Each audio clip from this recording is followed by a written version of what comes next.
Lectura del Santo Evangelio según San Juan. Gloria a ti, Señor. En aquel tiempo dijo Jesús: Yo soy el buen pastor.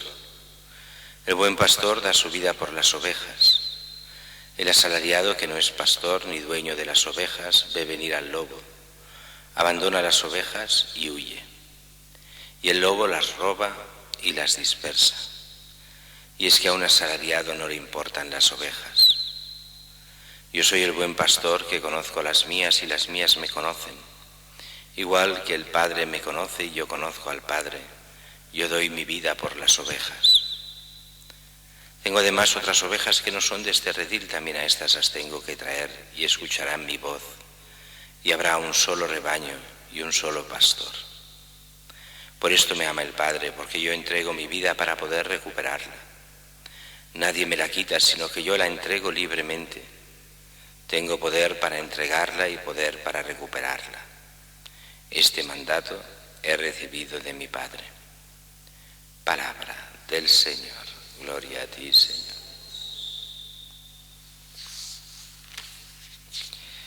La primera lectura es una de estas lecturas muy importantes en lo que es la historia de la Iglesia.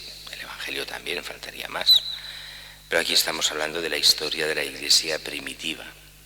Y es que la Iglesia primitiva, lo hemos de entender, empieza en un mundo totalmente judío.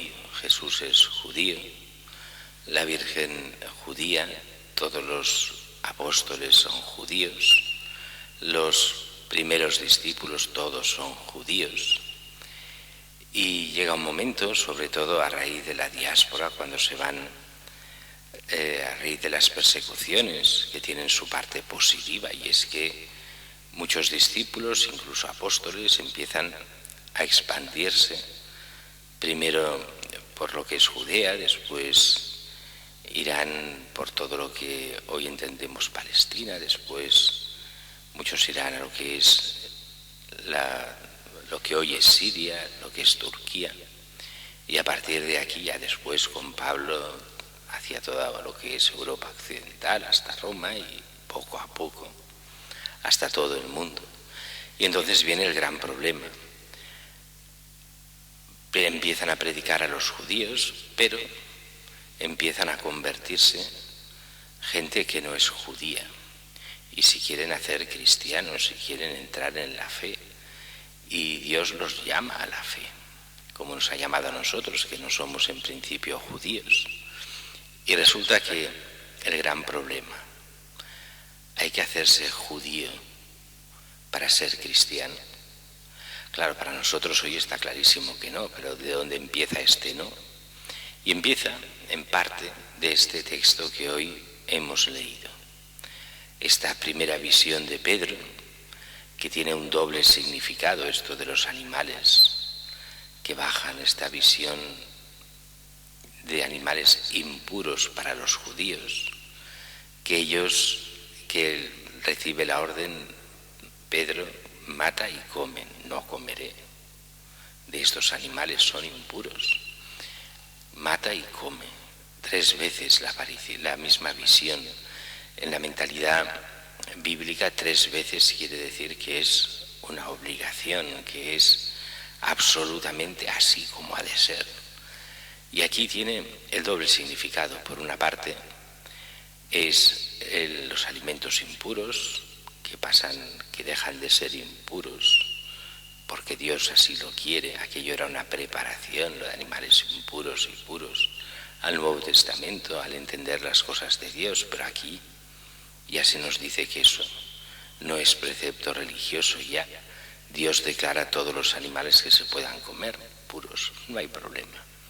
Pero en el fondo hay mucho más que eso. En el fondo hay lo que es que Cristo ha venido a salvar a todos los hombres, no solo a los judíos. La predicación no puede ser solo a los judíos, es para todos. Y eso a muchos judíos les cuesta de entender. Tanto es así que venimos del hecho de que Pedro ha bautizado a no judíos, sin obligarles a hacerse judíos. Y cuando vuelven aquí, Cuando vuelve Pedro a Jerusalén, muchos judíos se lo reprochan. Oye, ¿qué has hecho? ¿Cómo es que has hecho esto? Esto no se puede hacer.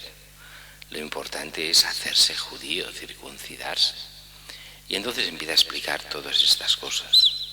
Por una parte esta visión, pero la segunda parte más importante, de justo después de la visión, les hace llamar un personaje que ha visto en visión que tenía que llamar a este Pedro y que les hablaría de la salvación y de cómo salvarse y lo que tenían que hacer de cara a Dios.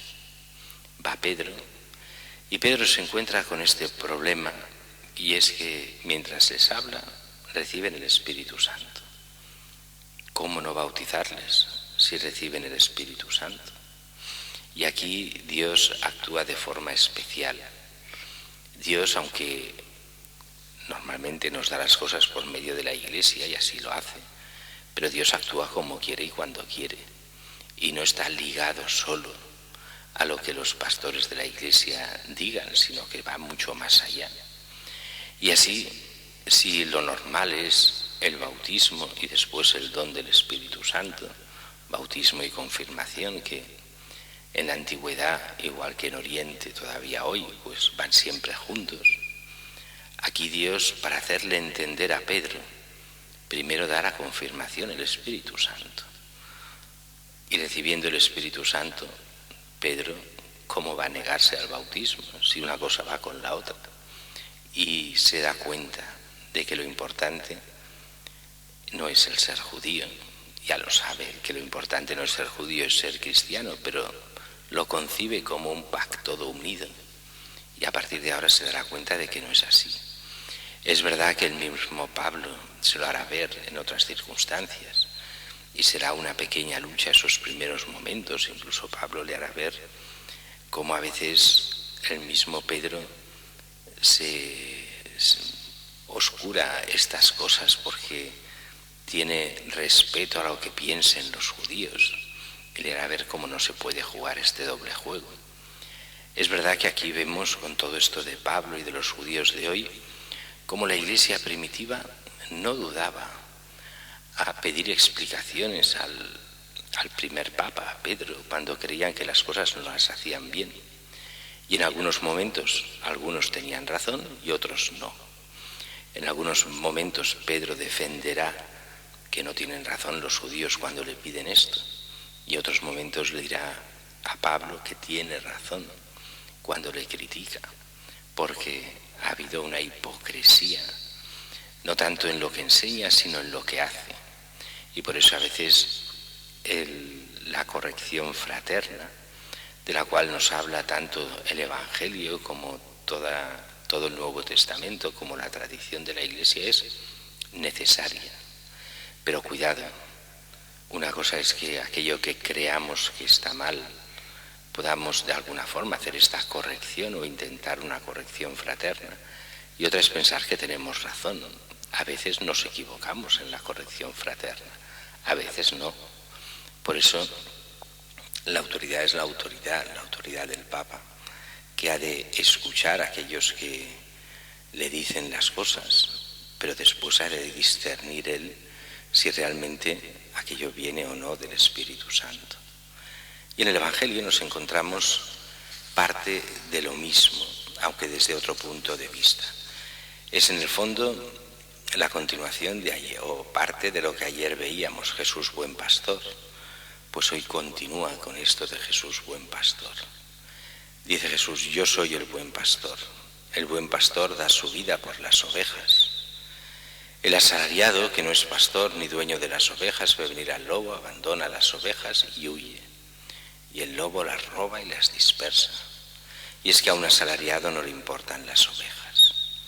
San Agustín, cuando analiza estos textos, que son casi normativos para nosotros, tiene todo un tratado sobre el buen pastor y los pastores de la Iglesia, refiriéndose a los sacerdotes, pero especialmente a los obispos. Nos hace entender y dice poner esto como un examen de conciencia para los pastores, ¿Qué hacemos los pastores? ¿Qué hacen los obispos? ¿Qué hacemos los sacerdotes? ¿Somos asalariados o somos pastores? Pues, como dirá San Pablo también, no solo hay pastores y asalariados, también hay pastores que se transforman en lobos, que solo hacen que aprovecharse del rebaño. Y eso ha pasado en toda la historia y pasará, porque el pecado entra y quiere entrar en cada uno de nosotros, y cada uno de nosotros es libre de buscar el bien o aprovecharse de los demás. Es verdad que cuando uno se aprovecha deja de ser libre y pasa a ser esclavo del pecado, pero el fruto de la libertad es que los pastores pueden fallar. Y hay dos tipos de fallos en los pastores, aquellos fallos que son por debilidad humana, porque no dan para más o no damos para más, porque no sabemos a veces hacer las cosas. Y cuando es por malicia, cuando uno se transforma en lobo, cuando uno pasa de ser pastor a ser solo asalariado, entonces tienen, cuando sea así, toda la razón las ovejas a quejarse y a no reconocer el pastor que tienen, porque no es pastor, es asalariado o es lobo. Viene aquí el sentido de los fieles, del cual ya nos habla toda la tradición de la Iglesia.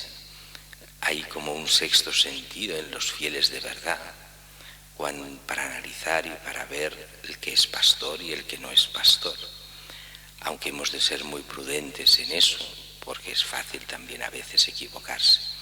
Pero el sexto sentido, este sentido de la fe de los fieles, existe y es parte de la obra del Espíritu Santo que actúa en los que viven en gracia de Dios. Y Jesús dice una segunda parte hoy que se refiere precisamente a la primera lectura. Tengo otras ovejas que no son de este redil. También a estas las tengo que traer y escucharán mi voz y habrá un solo rebaño y un solo pastor. ¿Quiénes son esos? Son los paganos, somos nosotros, los que no somos judíos. La Iglesia pasará a ser una mezcla de los judíos que se conviertan y de los paganos que se conviertan, hasta formar una sola Iglesia, un solo redil, lo que somos nosotros. Pidamos a Dios que nos haga entender la importancia del vivir en gracia, de ser ovejas de Cristo, de tener como pastor real a Cristo, de pedir a los pastores que sepan dar la vida como nos pide el Evangelio, que no seamos asalariados y menos lobos, sino que vivamos realmente buscando la voluntad de Dios.